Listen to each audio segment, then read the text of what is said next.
So this is the year. This is the year we finally decide to compete.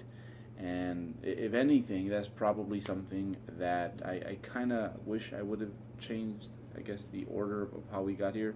And what I mean by that is I wish I would have jumped on stage a whole lot earlier. Simply because it would have given me a chance to fall in love with the whole process a whole lot earlier. It would have given me a much more specific direction, right? It would have given my training a whole lot more purpose. And I definitely think, once you compete, you kind of you become part of that community. And I think that's something that the natural bodybuilding community, and that's something I think that would have done me a whole lot of good early on.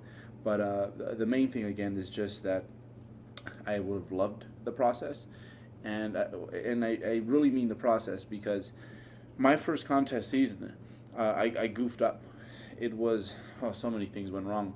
Um, Basically, I didn't look the part at the end.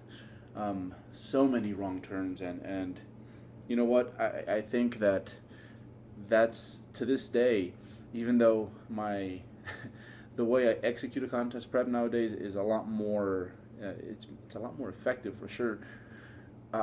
There's always something that I go back and I'm like, man, we need to go and correct that. And that is probably my favorite part about taking the plunge and committing myself to a contest prep. So yeah, first year, how did that go? How did my first contest prep go? Well, first contest prep was in 2007, and I remember I did two shows. I started at 210 pounds, and this time I'll get all the pictures up. So this is me at 210.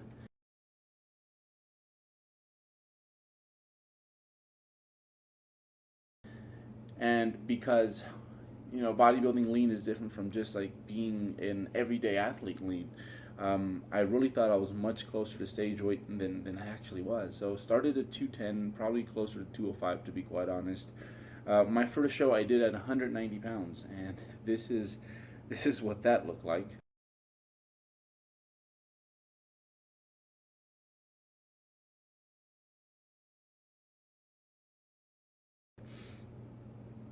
And this is where I met Eric Helms. So that's again, I talk about like the being part of the natural bodybuilding community. My first show, I met Eric Helms. We had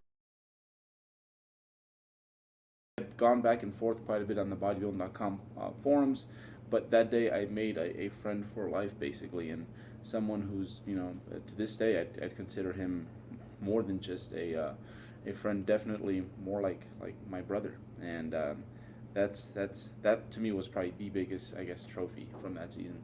And so I did my first show at 190, and then I really hustled. I went on this like ketogenic diet, or I thought it was a ketogenic diet. It was more of like a miserable low carb diet, and I lost another 10 pounds, which still makes me about 5 pounds heavier than I am right now.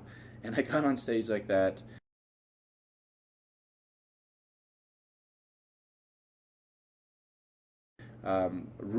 Really was at the time I was pretty brokenhearted with my efforts, because I don't feel that that physique was a representation of what I was willing to do to get into shape.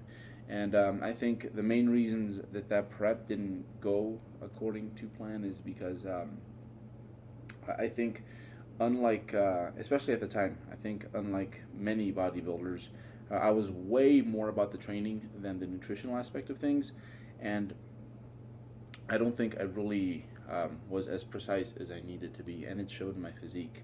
And then also just the way I approached my diet. I think I was on something like 80, 90 grams of carbs. My fat was probably at about 120, 130.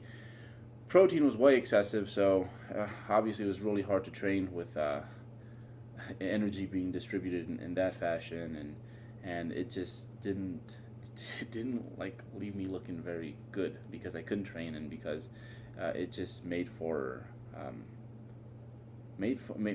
fat loss very hard over the course of the long term. Many reasons as to why, but nevertheless, frustrating season. I think for a lot of you guys, it's just kind of it's good to know, in case you kind of are struggling with a frustrating moment that season. At that point, to me, I was like, dude, maybe I am not made for this competitive bodybuilding thing. Maybe I'm just not someone who's cut out for it. And yeah, after that season, just kind of took a probably a I wouldn't even call it an off season. It took about 6 months to just kind of train and figure out whether or not I still wanted to do this, and yeah, so I'll leave it there for next time. But yeah, so this year contest season, it was my first contest season, which was a complete like washout. But I made a really cool friend in Eric Holmes, and that was better than any first place trophy. Um, so yeah, that is it. I'll leave it there, and we'll roll into this week's footage. Very very good last leg of this training block. So look forward to sharing that with you guys. So before we get started with this week's training, this is kind of what the situation looks like. We're starting to form a little community out here in Fort Collins of, I guess, it's a very bro-dominant state, and it's slowly turning around. So look at Nick here doing lateral raises the way I guess I feel is best. Doesn't necessarily mean I'm always right, but it's been really cool to be able to interact with younger lifters and perhaps be of help here and there. So yeah, that's been really nice to see. And as you can see, the CRO's been going viral. This is Jake, who, dude, he's like 21, 22, and just has like the back I want. So everything in regards to environment is really starting to change for the better. Also, so current training partner, Liana, just moved here to Fort Collins, and basically is like, I guess, has kind of sneaked into being like my unofficial training partner. And it's good because we both train in a very similar fashion. We both we like to remain objective about our progress. So that means doing things like 300-pound deadlifts for a set of 8, like RPE 2 or something like that. But then we like to get our bro on, but as I like to call it, our progressive bro on. So that's worked out, in that our training styles are very similar, in that we go in, get the main lifts out the way. We're really about the actual progress, and then afterwards, hey, and nice little pump ain't never hurt no one. So that's been really good. So environment here has been really awesome. For those of you guys who have been tuning into these journals, back home in California, that was the one thing I did have, is that basically almost any day that I would, regardless of when I decided to train, there was always someone to train with. I would throw my bags down at the gym, and which the name of the gym in Sacramento was the gym, and whether it be Tyler Yasuda or Matt Ogus, there was always someone to train with. So that environment was definitely something that I miss, but we're slowly starting to come around here, and I realized just how much I have missed that. But yeah, no, my training is going really well. My pressing I think it's been stronger, but this is definitely the most amount of volume I've used in a while. This next block, I'm definitely going to taper down on this even more, and I think we should see a lot of the strength pick up for sure. Also, it's just not a big priority right now because things like back, especially lats, hamstrings, and things like that. We're really trying to bring those up. And hey, there's only so many, there's only so much that you can recover from. So that's been my main focus, and not so much the pressing. And yes, arms for sure. So basically, I am not a bodybuilder. I'm more like a lat, arm, and hamstring builder. That's probably the more appropriate label for what my situation looks like right now. I think what I will do here soon is, I think now that we've been running these videos for a while, and I think you guys are starting to understand, they're like, dude, he did his first competition in 2007, and that was like after like 8-9 years of training.